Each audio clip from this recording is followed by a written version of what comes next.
Welcome to the Leo.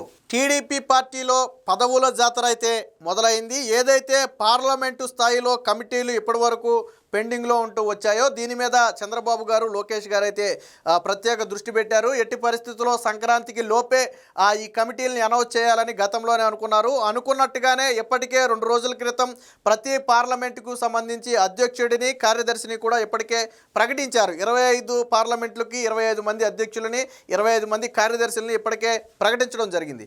అయితే దానితో పాటు ప్రతి పార్లమెంటులో కూడా మరొక 40 మందితో నిన్న ఒక జాబితానైతే విడుదల చేశారు. మొత్తంగా 10-50 అంటే 25 పార్లమెంట్లకు సంబంధించి ఒక్కొక్క పార్లమెంట్లో అధ్యక్షుడు, కార్యదర్శితో కలిపి 42 మందితో 10-50 మంది పేర్లను అయితే నిన్న విడుదల చేయడం జరిగింది. ఎటువంటి వివాదాలు, ఎటువంటి ఆక్షేపణలు లేకుండా క్లియర్ కట్గా ఎవరైతే పార్టీ కోసం పనిచేశారో, ఎవరైతే గతంలో వైసీపీ హయాంలో గట్టిగా పోరాడారో అలాంటి వారిని ఎన్నుకుని మరి నిన్న పదవులు అయితే కేటాయించడం జరిగింది.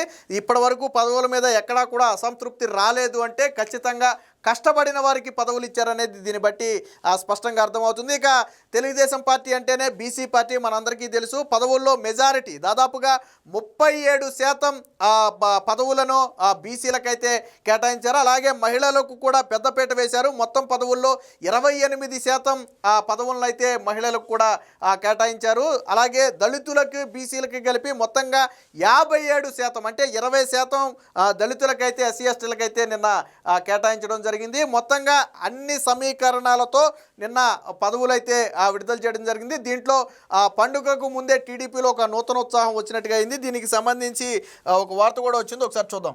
పదవుల బొనాంజా. టీడీపీలో 1050 మందికి పోస్టులు, ఒక్కొక్క పార్లమెంటు కమిటీలో 40 మంది. బీసీలకు 37%, ఎస్సీలకు 20%, ఓసీలకు 32%, ఎస్టీలకు 4%, మైనార్టీలకు 7%గా అయితే కేటాయించడం జరిగింది. ముఖ్యంగా మహిళలకు 28% కేటాయించి మరొకసారి పార్టీలో మహిళల ప్రాధాన్యత గురించి అయితే తెలుగుదేశం పార్టీ చాటి చెప్పుకుందని చెప్పుకోవచ్చు. తెలుగుదేశం పార్టీలో పదవుల జాతరకు తెరలేచింది. పార్లమెంటరీ నియోజకవర్గ కమిటీలను బుధవారం ప్రకటించారు. అధ్యక్షుడు, ప్రధాన కార్యదర్శి కాకుండా 40 మందితో కూడిన జంబో కమిటీలను ప్రకటించారు. వాస్తవానికి ఇది గతానికంటే భిన్నంగా, అంటే చాలామంది ఆశావాహులు పదవులు ఆశించడం, అదే సమయంలో పార్టీని కూడా వచ్చే ఎన్నికల నాటికి మరింత బలిష్టంగా చేయాలనే ఉద్దేశంతో ఒక జంబో కమిటీని అయితే ఏర్పాటు చేశారని చెప్పుకోవచ్చు. ఈ 40 మందిలో ప్రతి కమిటీలో 9 మంది ఉపాధ్యక్షులు ఉంటారు. అలాగే 9 మంది కార్యనిర్వాహక కార్యదర్శులు ఉంటారు. మరొక 9 మంది అధికార ప్రతినిధులు ఉంటారు. అంటే పార్టీ వాయిస్ను వినిపించడానికి అధికార ప్రతినిధులు ఉంటారు. మరొక 9 మంది కార్యదర్శులు ఉంటారు. వీరితో పాటు అంటే 4 9 36తో పాటు ఒక ట్రెజరర్ ఉంటాడు, ఒక కార్యాలయ కార్యదర్శి ఉంటారు, ఒక మీడియా కోఆర్డినేటర్ ఉంటారు, ఒక సోషల్ మీడియా కోఆర్డినేటర్. అంటే కార్యదర్శి అలాగే అంటే అధ్యక్షుడు, ప్రధాన కార్యదర్శి కాకుండా 40 మందితో జంబో టీంనైతే నిన్న ఏర్పాటు చేశారని చెప్పుకోవచ్చు. సో 2 రోజుల క్రితమే పార్లమెంటరీ అధ్యక్షుడు, ప్రధాన కార్యదర్శులను ప్రకటించారు. వీరితో కలిపి ఒక్కొక్క కమిటీలో 42 మందిని నియమించారు. మొత్తంగా రాష్ట్ర వ్యాప్తంగా మనకి 25 పార్లమెంట్లు ఉన్నాయి. సో 25 పార్లమెంటుకు గాను 10-50 మందిని పదవులకైతే దక్కాయి. పార్టీ పదవుల్లో మహిళలు, బీసీ, ఎస్సీలకు ప్రాధాన్యం ఇచ్చారు. బీసీలకు మొత్తం పదవుల్లో 37% అంటే 1050 పదవుల్లో 389 పదవులు బీసీలకు దక్కగా, ఎస్సీలకు 20% అంటే 207 పదవులు దక్కాయి. బీసీ, ఎస్సీలకు కలిపి 57% అంటే హాఫ్ కంటే ఎక్కువగా బీసీ, ఎస్సీలకే పదవులు దక్కాయి అనేది దీన్ని బట్టి మనకు అర్థమవుతుంది. ఇక ఎస్టీలకు 4% పదవులు కేటాయించారు, మైనార్టీలకు 7% కేటాయించారు, ఓసీలకు అయితే 32% పదవులు అయితే కేటాయించారు. ఇందులో మహిళలకు పెద్దపీట వేస్తూ మొత్తం పదవుల్లో 28% మెజారిటీ పదవులను అయితే మహిళలకు కూడా కేటాయించారు. ఇప్పుడు దీని తర్వాత కీలకంగా అసెంబ్లీ ఇన్ఛార్జీల మీద ప్రధానంగా కసరత్తు అయితే చేస్తుంది. ప్రధానంగా ఇప్పటికే టీడీపీ 135 నియోజకవర్గాల్లో గెలిచింది ఆల్రెడీ మొన్న పొత్తులో ఉన్నప్పుడు. సో వాటితో పాటు కొన్ని చోట్లేమో వైసీపీ అంటే జనసేనకి సీట్లు కేటాయించిన ప్లేసులు కొన్ని ఉన్నాయి. అలాగే వైసీపీ గెలిచినటువంటి 11 స్థానాలు కూడా కొన్ని ఉన్నాయి. అందులో తంబళ్లపల్లె తప్ప మిగిలిన 10 చోట్ల టీడీపీ తరపున పోటీ చేసిన అభ్యర్థులు లేదా గతంలో ఇన్ఛార్జీలుగా ఎవరైతే ఉన్నారో వారినే కొనసాగిస్తున్నారు. సో కూటమి పార్టీలైన జనసేన, బీజేపీ గెలుపొందిన 29 నియోజకవర్గాల్లో ఎచ్చర్ల, పాలకొండ, విశాఖ ఉత్తరం, యలమంచిలి, కైకలూరు, అవనిగడ్డ, పి గన్నవరం, విజయవాడ పశ్చిమ, తిరుపతి మొదలైన వాటికి పార్టీ ఇన్ఛార్జీలు నియమించాల్సి ఉంది. సో ఈ నెలాఖరులోగా ఎప్పుడైతే పార్లమెంటు అధ్యక్షుడు, ప్రధాన కార్యదర్శితో పాటు మిగతా పదవులు ఫిల్ చేశారో ఇప్పుడు నియోజకవర్గాల మీద ప్రధానంగా దృష్టి పెట్టినట్టుగా అయితే తెలుస్తుంది.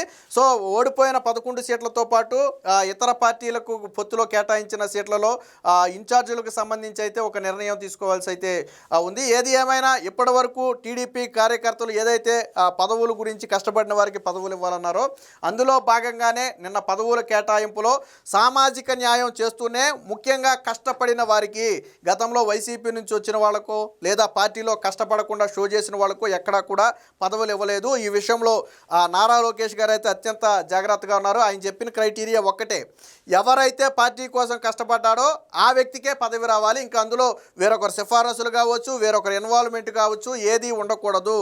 ఖచ్చితంగా కష్టపడిన వ్యక్తే పార్టీ పదవికి అర్హుడు.